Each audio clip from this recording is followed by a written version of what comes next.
মুনাজাত দেয় না। কি ভাই মুনাজাত দেন না কেন? মুনাজাত দেওয়া বেদাত। বেদাত তো এক বেদাত তো যে দাঁত দাঁত নাই সে বেদাত। আমার গালে আমার এখানে প্রায় 18টা দাঁত নেই। কয়টা? আপনি দেখবেন কোন আলগা দাঁত আছে? হুজুর আপনি বছরকে বছর প্রায় 4 যুগের উপর বিশ্বের 54 রাষ্ট্রে ওয়াজ করেন। গত জানুয়ারিতে 12টা ওয়াজ আপনি ভারতে করে আসছেন, আবার লন্ডন যাবেন, আমেরিকা যাবেন, আপনার দাঁত নাই, ওয়াজ করেন কেমনে? আমাকে এক দাঁতওয়ালা ডাক্তার বলছে, ভাইজান একটু দাঁতটা বসান, নাহলে ওয়াজ ফাঁকে দিয়ে যাবে। আমি বললাম না, যাবে না। ওমা কি ওয়াজ যাবে না? আমি কি করছি জানেন? রওজা মুবারক মদিনাতুল মুনাফফারা, রাসূল পাকের রওজা মুবারকের সামনে দাঁড়িয়ে রওজা মুবারকের জালি মুবারকের ভিতর থেকে দুলা মুবারক নিয়ে আমার এখানে আমি মেজি দিয়েছিলাম। খোদা কি কসম, আমি তো মনে করি একটা দাঁত না থাকলেও আওয়াজের পরিবর্তন হবে না। কারণ ইন্নামাল আমালু বিন্নিয়াত, সবকিছু নির্ভরশীল নিয়তের উপর। বলেন আমরা নবী চাই কি চাই না? নবী আমাদের কাছে আছে কিনা? সবাই একটু জোরে জোরে বলেন, ত্রিভুবনের প্রিয় মুহাম্মদ এলো রে দুনিয়া, আয় রে সাগর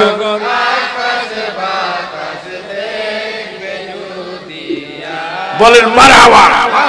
মজা আছে কিনা? ইমানি শ্বাস পাওয়া যায় কি যায় না?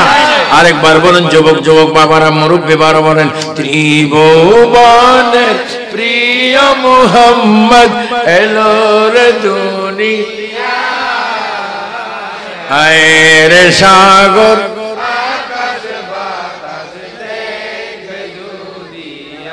উচ্চ স্বরে বলেন মারহাবা। আল্লাহু আকবার। তো জানাজার পড়ে মুনাজাত, মুনাজাতের পড়ে লাশটা নিয়ে 40 কদম, কয় কদম আছে না? ওই যে মানুষ 4 কাঁধের থেকে 1 কাঁধ বলে আর কাঁধে যায়, এটারে কি বলে? 40 বলে। ইমাম সাহেব সুন্দর করে একটা দোয়া পড়ে, আল্লাহু রাব্বি মুহাম্মদ নবী, আল্লাহু রাব্বি মুহাম্মদ নবী, আল্লাহ আমার রব, রাসূল আমার নবী, সুপারিশ আমাদেরকে নিয়ে যাবে আস্তে আস্তে কবরের পশ্চিম পারে। এ যুবক, এ মুরব্বী, হে ব্যবসায়ী, হে ড্রাইভার, চিন্তা করো তোমার ওই দিন, যেই দিন কেউ থাকবে না, কেউ আসবে না, টাকা দিলেও আসবে না, ডলার দিলেও আসবে না, কেউ তোমার দুঃখ বুঝবে না। যিনি দুঃখ বুঝবে, দুঃখ দেখতেছেন, দুঃখ দেখতে থাকবেন, কিয়ামত পর্যন্ত যিনি থাকবেন, তিনি খোদার কসম এখনো মদিনা শরীফ রওজা মুবারকে জিন্দা জিন্দা আমার নবী আমাদেরকে দেখতে পাচ্ছেন। 3 বার বলো না ইয়া রাসূলুল্লাহ। আর একটু জোরে 2 হাত তোলে বলো, নবী আমরা চাই কি চাই না? নবীকে মারা না জিন্দা।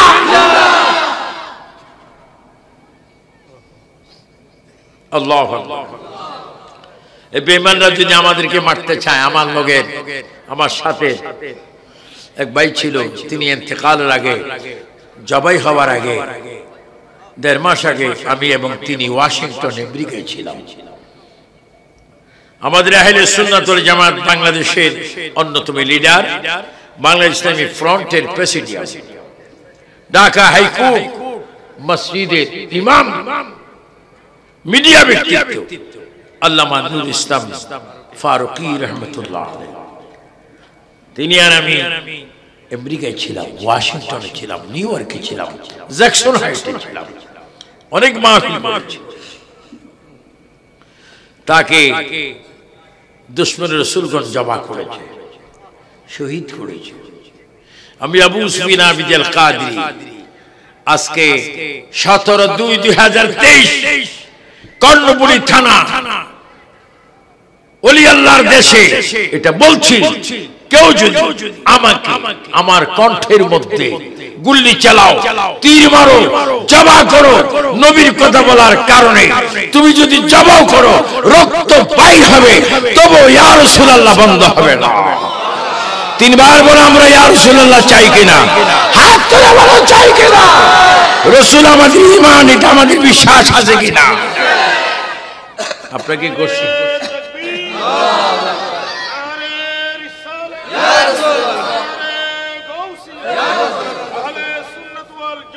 জিন্দাবাদ,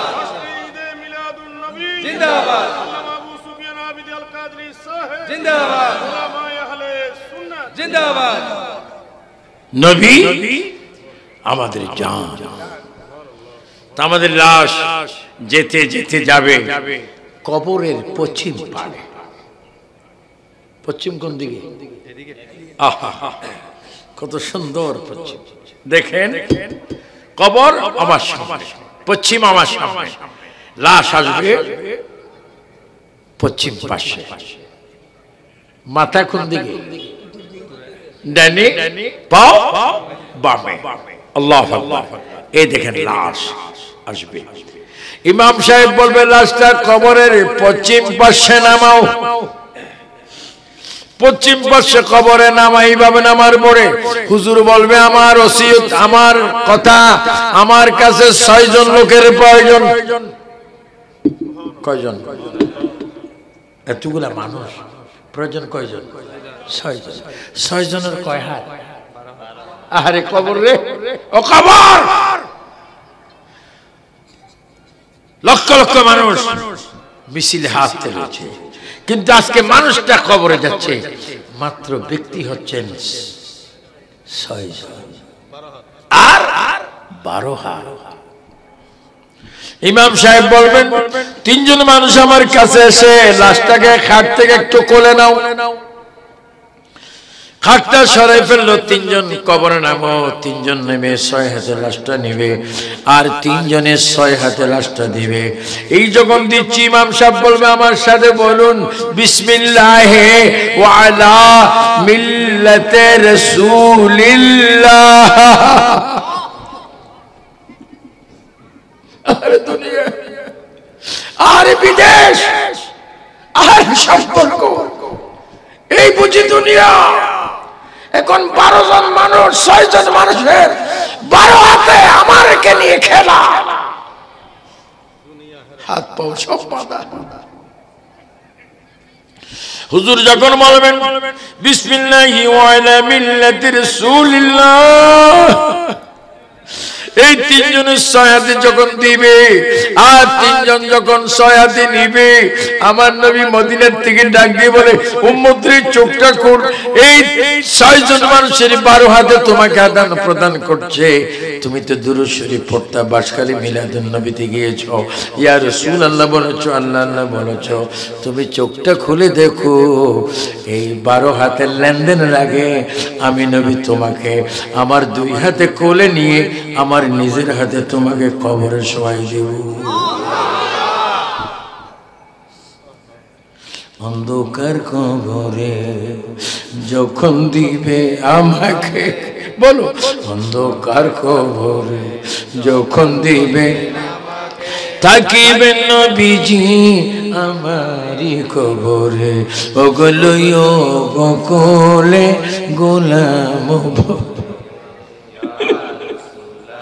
ওগুলো কোলে গোলাম বলে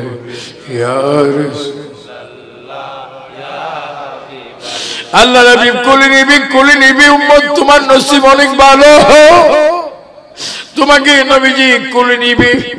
এবার কোলে নেওয়ার পরে তোমাকে কবরে শোয়াবে। তোমাকে কবরে শোয়াইবার পরে তোমার কবরে আল্লাহু আকবার বাঁশ দিবে। বাঁশ, বাঁশখালীতে কবরের মধ্যে বাঁশ দেয় কিনা? বাঁশের উপরে কি দেয়? এখন আগে দিত কলা পাতা, এখন কি দেয়? সাড়াই। সাড়াই দেওয়ার পরে ইমাম সাহেব বলবে প্রথম মাটিগুলা কোথায়? সবাই মাটিগুলা হাতে নিয়ে বলবে এই দোয়া, এই আয়াত বলেন মিনহা خلقناكم وفيها نعيدكم ومنها نخرجكم تارة أخرى ও যুবক বাবারা, তোমরা যারা 14, 15, 16, 20, 22, 30 তোমাদের পায়ে ধরে বলি, বাবা রে 50-60 বছর থাকবা, তোমাকে কবর যেতে হবে, কবর অবশ্যই যেতে হবে। তুমি কবরের সামানা 5 ওয়াক্ত নামাজ নাও, তোমার কবরের সামানা রমজানের রোজা নাও, তারাবি নাও, দুরূদ শরীফ নাও, কোরআন শরীফের আয়াত নাও, আব্বা আম্মার খেদমত নাও। খোদার কসম, খোদার কসম, তুমি কবরে শান্তিতে থাকবে। চিৎকার দিয়ে বলুন সুবহানাল্লাহ। আমার কথা বুঝতে আপনাদের কোনো অসুবিধা হয়?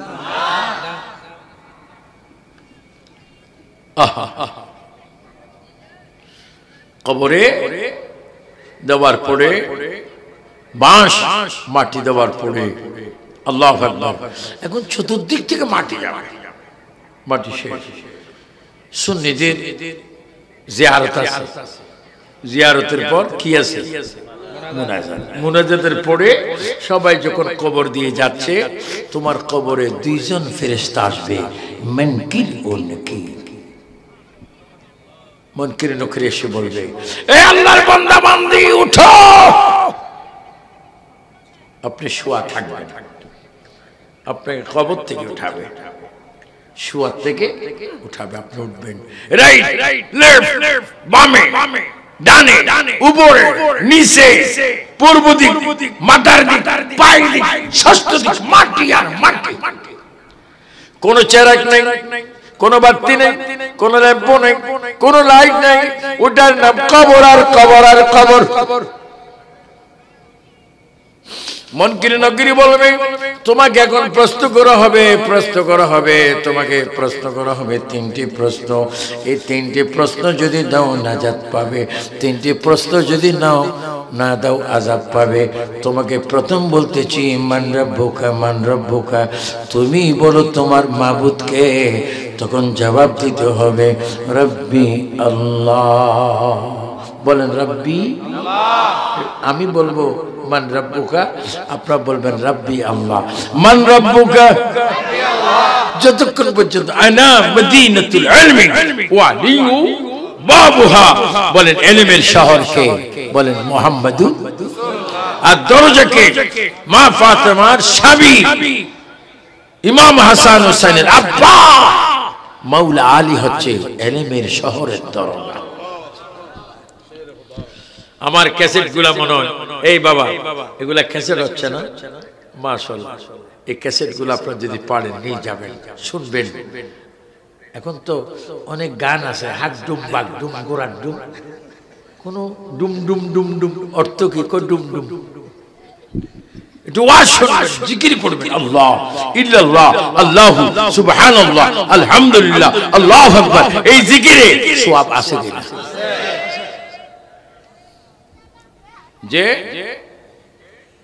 আল্লাহ হাবিব সরকারে কায়নাতের জন্য ফাতেমা বললেন, ইয়া রাসূলুল্লাহ, আজরাইল যেন আমার চেহারা না দেখে। ইয়া রাসূলুল্লাহ, শুধু আজরাইল আজকে নয়, যেই দিন আমার মৃত্যু হবে ওই দিনও যেন আজরাইল আমার চেহারা না দেখে। আমার রাসূল বলেন, হে ফাতেমা, তোমার যদি চেহারা যদি আজরাইল না দেখে তোমার মৃত্যু। ইয়া রাসূলুল্লাহ, শুনুন, জীবনের মালিক যেমন আল্লাহ, আর আমার জীবনটাও নিয়ে যাবে আল্লাহ। ইয়া রাসূলুল্লাহ, আজরাইল যেন আমার চেহারা না দেখে। আমার নবী ডাক দিয়ে বলে, ফাতেমা, তোমার দোয়া কবুল। আল্লাহ আমাকে এই মাত্র বলেছে তোমার জীবন নেবে আল্লাহ। তুমি হাসান হুসাইনের মা, তোমার ছেলেদের রক্তের বিনিময়ে ইসলাম জিন্দা হবে হয়েছে। তোমার প্রত্যেকটি কথা আল্লাহ পাক কবুল করেছে। দরজা খুলে দিলেন, আজরাইল ঢুকলো। কিভাবে জানেন? নবনীয়, শান্ত, ভদ্র, আদব। 2 হাত জোর করে যাচ্ছেন, হুজুরা মুবারকে ঢুকবেন। আজরাইল বলতেছে আসসালাতু ওয়াসসালামু আলাইকা ইয়া রাসূলুল্লাহ ইয়া রাসূলুল্লাহ আমি মালাকুল মউত আপনার কদমে হাজির ইয়া রাসূলুল্লাহ আমার সালাম আপনি গ্রহণ করুন নবীজি সালামের জবাব দিলেন আর বললেন ইয়া রাসূলুল্লাহ ইয়া হাবিবাল্লাহ আমার কাজ হচ্ছে মানুষের নিঃশ্বাস নিয়ে যাওয়া ইয়া রাসূলুল্লাহ আমার কাজ হচ্ছে আপনার নিঃশ্বাস নিয়ে যাওয়া কিন্তু আপনার নিঃশ্বাস নেব না প্রাণ নেব না আল্লাহ বলেছে আপনাকে প্রথম সালাম দেওয়ার জন্য তাই আমি সালাম দিয়েছি আর বলেছে আপনার হুকুম নেওয়ার জন্য আপনি যদি যেতে চান আমি নিয়ে যেতে পারবো আর যদি থাকতে চান আমি যেই দরজা দিয়ে এসেছি সেই দরজা দিয়ে চলে যাব কিয়ামত পর্যন্ত আপনাকে আমি নেব না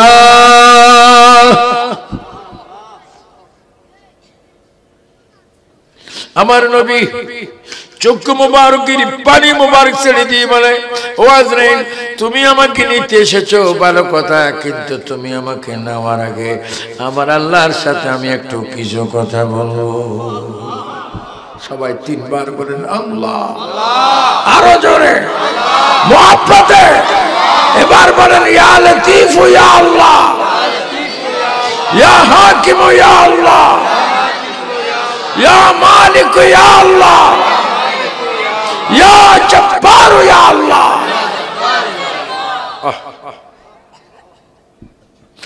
আমার নবীজি ডাক দিচ্ছে আল্লাহ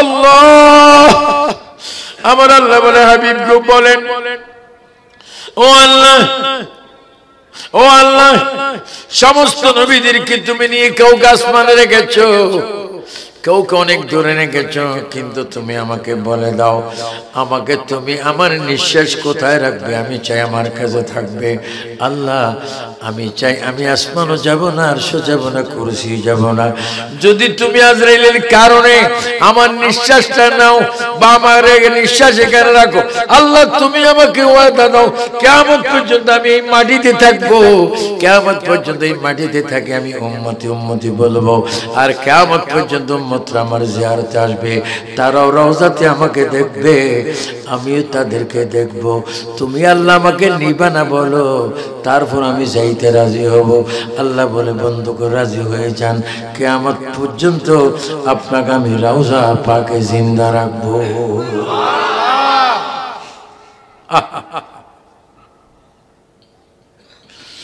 এইভাবে আল্লাহর নবী আবার বলে আল্লাহ আমার উম্মতকে ছাড়া আমি কিভাবে যাব কয় ইয়া রাসূলুল্লাহ আপনার ঈমানদার উম্মত যেখানে কিয়ামত পর্যন্ত আপনি সেইখানে ওই কি কান নবী আওলা বিল মুমিনিনা মিন আনফুসিহিম যারা ঈমানদার নামাজি রোজদারি দুরুদওয়ালা কোরআনওয়ালা মা বাবার খেদমতওয়ালা যারা ঈমানদার হবে নারী পুরুষ তাদের কলবের কাছে আপনি নবী মউত পর্যন্ত কিয়ামত পর্যন্ত থাকবেন আমি কোরআনের আয়াত দিয়ে তা ঘোষণা করে দিলাম এজন্য এই বাসায় কর্ণফুলীর ভাই বাবারা ঘরে যদি প্রবেশ করেন নতুন ঘর ওই ঘরে ঢুকতে আগে নবীকে সালাম দিবেন যে ঘরে কেউ থাকে না ওখানে নবীজি থাকে মসজিদে যাবেন প্রথম যিনি মসজিদে যাবেন প্রথম মসজিদে ঢুকতে নবীকে সালাম দিবেন আমার নবী থাকে এই মাহফিলে নবী থাকে নামাজে নবী থাকে আযানে নবী থাকে দুরূদ শরীফে নবী থাকে মিলাদে নবী থাকে সবাই উচ্চ স্বরে বলেন এই মাহফিলে নবী থাকতে পারে কি পারে না ক্ষমতা কার আল্লাহ আল্লাহ নবীজি আল্লাহ থেকে দাবি নিলেন মা ফাতেমা কাঁদছেন নবী আপনি চলে যাবেন আপনার নাতিরা কার দিকে তাকাবে আল্লাহর হাবিব সরকারে কায়নাত হুজুর শরীফ মা ফাতেমা ডাক দিলেন ইমাম হাসান হুসাইন কোথায় তোমার নানা চলে যায় দুই ভাই এসে নবীকে জড়াই ধরে ইয়া রাসূলুল্লাহ বলে কাঁদতে শুরু করলেন। কেউ ডাইন গালে কেউ বাম গালে চুমা দিচ্ছেন। নানা গো আপনি কোথায় যাবেন? আমি কোথায় যাব? তোমরা শোনো, তোমরা যখন নামাজে বলবে আসসালামু আলাইকা আইয়ুহান নাবিয়্যু ওয়া রাহমাতুল্লাহি ওয়া বারাকাতুহু, হে আমার নাতিরা, যতবার তোমরা নামাজে আমি নবীকে সালাম দিবে ততবার আমি তোমাদের সামনে হাজির।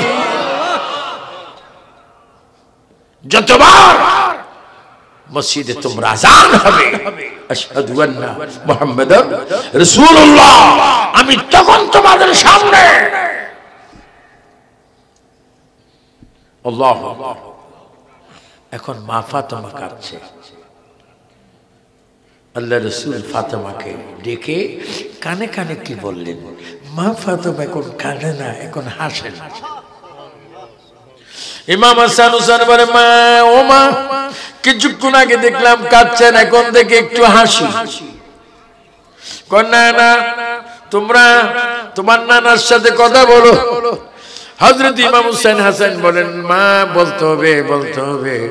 নবীজি বলে দিলেন, ও আমার নাতিগণ শোনো, আজকের থেকে যখন আমি দুনিয়া থেকে চলে যাব, এই মদিনা শরীফ প্রথম পুরুষ এবং নারী এর মধ্যে যিনি প্রথম কবরস্থ হবে তিনি হবে আমার ফাতেমা। আমার ফাতেমাকে আমি কানে কানে বলে দিলাম, ফাতেমা কাঁদছো কেন? আমার পরেই তো তুমি কবর আসবে, তোমার কবর হবে জান্নাতুল বাকিতে, তুমি মা দেখবে। আমার রওজার থেকে তোমার কবরে গিয়ে আমি নিজেই তোমার লাশকে গ্রহণ করব। এই তিনবার বলো না ইয়া রাসূলুল্লাহ, আরো জোরে বলো, দুই হাত ধরে বলো, বলো আমরা নবী চাই কি চাই না? আল্লাহু আকবার। রাসূল আরবি, রাসূল মক্কি, রাসূল মাদানী, তিনি আগেও ছিলেন, এখনো আছে, মওত পর্যন্ত, মওতের পরে কবর পর্যন্ত, কবরের পরে হাসর পর্যন্ত, হাসর থেকে মিজান ফসরাত পার না হওয়া পর্যন্ত, জান্নাতে ঢোকা পর্যন্ত আমার নবী উম্মতের কাছে থাকবেন। এজন্য সাইয়েদনা আবু বকর সিদ্দিককে যদি এখন প্রশ্ন করি, ও আবু বকর কবরে কাকে নিয়ে আছেন? কয় নবীজিকে নিয়ে। ও ওমর কাকে নিয়ে আছেন? নবীকে নিয়ে। উসমান গনি কাকে নিয়ে আছেন? কয় নবীকে নিয়ে। ও ফারুক, ও হযরতে আলী আপনি কাকে নিয়ে আছেন? কয় নবীকে নিয়ে। ইমাম শাফি, ইমাম হাম্বলি, ইমাম মালিককে বলেন যদি নবী কাকে নিয়ে? কয় নবীকে নিয়ে। গৌসে পাককে যদি প্রশ্ন করেন, খাজা গরিবে নওয়াজকে যদি প্রশ্ন করেন, আল্লাহু আকবার, বাহাদুর নকশবন্দি, মুজাদ্দিদ আল-ফসানিকে যদি প্রশ্ন করেন, ইমাম গজ্জালিকে যদি প্রশ্ন করেন, ইমাম আহমদ রেজা খাঁ ফাজিল বল্লভকে যদি প্রশ্ন করেন, সমস্ত ওলিয়ে কেরামকে যদি প্রশ্ন করেন, আপনারা কবরে কাকে নিয়ে আছেন? সবাই জবাব দিবে আমরা কবরে আখিরি নবীকে নিয়ে আছি। বলুন আমাদের নবী কয়জন? উম্মত কয়জন? হিসাব নাই। এজন্য আপনাদেরকে আবু সুফিয়ান আবিদুল কাদেরী আজকে এই কর্ণবলী থানায়, কি গ্রাম? ডাঙ্গাচর গ্রামে আমি বলছি একমাত্র সুন্নিদের জন্য নাজাত, নবী পাকের মুহাব্বত, সুন্নিদের জন্য নাজাত, পাঁচ ওয়াক্ত নামাজ, কোরআনের তেলাওয়াত, নবীর জিয়ারত, মা বাবার খেদমত, আউলিয়া কেরামের জিয়ারত।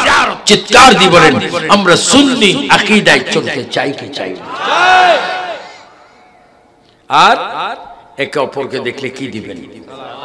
আসসালামু আলাইকুম, জবাব দিবেন ওয়া আলাইকুম সালাম ওয়া রাহমাতুল্লাহি ওয়া বারাকাতুহু। স্ত্রী স্বামীকে সালাম দিবেন, স্বামী স্ত্রীকে সালাম দিবেন, ঘরে বরকত হবে। একটা জিনিস বর্জন করবেন, ঘুষ এবং সুদ। এগুলা কি হালাল না হারাম? নবী বলেছেন যারা সুদ ঘুষের সাথে সংযুক্ত, যারা সুদ ঘুষকে বেশি মহব্বত করে, তারা যেন মায়ের সাথে জানা করে। আরেকটা আছে ইয়াবা, ফেন্সিল, দাদা। আরেকটা খেলা আছে ক্যারাম বোর্ড, কি দি মারে, এটা কি আঙ্গুল? এই আঙ্গুলে বলতে আমার কিসমত বল, আমি গুটি মারি। হারাম হারাম। আরো কিছু কাগজ খেলা আছে, সক্কা, কি এগুলোকে যাইস না। অনেকে বসে একবারে বিকেল 3টায় মাগরিবের আজান পর্যন্ত, কি মুনাজাত, বাপরে বাপ, 2-4 ঘন্টা মুনাজাত। আমার ড্রাইভার বলে, হুজুর আপনি কি মুনাজাত দেন 5 মিনিট 10 মিনিট, এরা তো 6 ঘন্টা দেয়। তাসের মুনাজাত হারাম হারাম। তাস, সক্কা, ক্যারামবোর্ড এগুলা হারাম। এবং ফেন্সিডেল খাবেন না, মদ খাবেন না। অনেকে মদ খাই কি বলে, ভাই পুরা কর্ণফুলি আমার, পুলিশে জন বাড়ি মারে, আমার কিছু না। বাপরে বাপ। বোতল খাই কি পুরা থানা তার। এই বোতল কি বালা না খারাপ? এটা কি হালাল না হারাম? এগুলা করবেন না। আজকে থেকে আবু সুফিয়ান আবিদুল কাদেরী আপনাদের পায়ে ধরে বললাম, ইন্নাস সালাতা তানহা আনিল ফাহশাই ওয়াল মুনকার। তুমি নামাজ পড়ো, নামাজ তোমাকে খারাপ কাজ থেকে বিরত রাখবে। আল্লাহ পাক আমাদেরকে নামাজ পড়ার তৌফিক দান করুন, রোজা রাখার তৌফিক দান করুন, মরার আগে মৃত্যুর সামানা অর্জন করার তৌফিক দান করুন। হাশরের ময়দানে নবীজির কদমে আমরা যেন থাকতে পারি, আমাদেরকে যেন নবী ডাকে, সেই তৌফিক যেন আল্লাহ আমাদের নসিবে দান করুন। ওলা কিসমত বালা। কিন্তু ওয়াহাবিরা বলে মিলাদুন নবী তাবারক পায়খানা। নাউজুবিল্লাহ। আওয়াজ এত আস্তে কেন? এগুলা কি পায়খানা? ও হাটাজারের এইদিকে বড় হুজুরে বলছে করে, যারা মিলাদুত তাবারক খায় তারা গু খায়। তো আমি লালদিঘির ময়দানে বলছিলাম, লক্ষ লক্ষ মানুষ 2-3 কিলো পর্যন্ত ছিল লালদিঘির ময়দানে। কত সালে না জানি, 4-5 বছর, যে যিনি বলেছেন নবী রাসূলের মিলাদুত তাবারক পায়খানা। আমি বলছি তুমি অমুসলিম হাশমি সাহেবের কিবলা কাছে এসে মুসলমান।